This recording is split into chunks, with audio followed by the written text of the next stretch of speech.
కానీ అక్కడ అక్కడ కానీ సార్ ఆ ప్లకార్డ్ అక్కడ ప్రదర్శించడానికి ప్రభుత్వం బాధ్యత డెఫినెట్గా అంతే. ప్రభుత్వం అనుమతి లేని కార్యక్రమానికి జగన్మోహన్ రెడ్డి వస్తున్నప్పుడు అక్కడ ఎవడొస్తున్నాడు, ఏం చేస్తున్నాడో డెఫినెట్గా ప్రభుత్వం అంతే బాధ్యత, నో డౌట్ అందులో.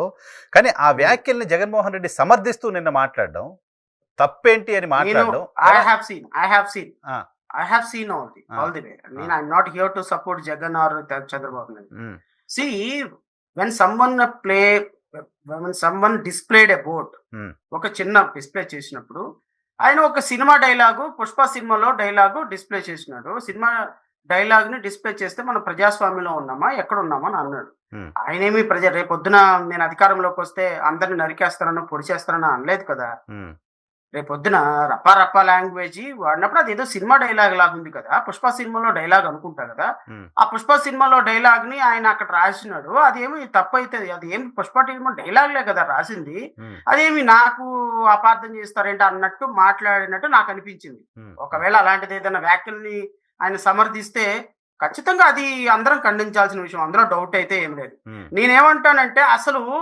అట్లాంటి వ్యాఖ్యలు బయటికి రాకుండా, అలాంటి వ్యాఖ్యలు డిస్ప్లే చేయకుండా నిలువరించాల్సిన మీరు నిలువరించకుండా ఉమ్, మీరు ఈ రోజున ఆ పార్టీ మీద రపరప లాంగ్వేజ్, లేకపోతే రేపొద్దున ఇది చేస్తాం, మరి మీరు రేపు అధికారంలోకి వస్తే రెడ్ బుక్ రాజ్యాంగం ఇలాగా గన్నవరంలో జరిగిన సభలో డైరీని ఇలా చూపిస్తూ ఉమ్, ఒక్కొక్కడిని కడ్రాయిళ్ల మీద ఊరేగిస్తాను ఎమ్మెల్యేలని మినిస్టర్ని అని చెప్పిన దాన్నే లాంగ్వేజ్ అంటాం సార్. దాన్ని definitely. ఏమన్నా ఉమ్, దేవతల లాంగ్వేజ్ అంటామా?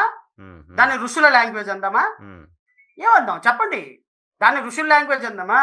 ఆయన పోనీ అప్పుడేమన్నా ప్రతినిధి కాదనంటే ఆయన ఎమ్మెల్సీయో ఏదో అధికార ప్రతినిధిగా ఉన్నాడు, మాజీ మంత్రిగా ఉన్నాడు, ఒక ముఖ్యమంత్రికి కొడుకుగా ఉన్నాడు. Party general secretary. He is a general secretary of the party, and moreover he holds former educational minister.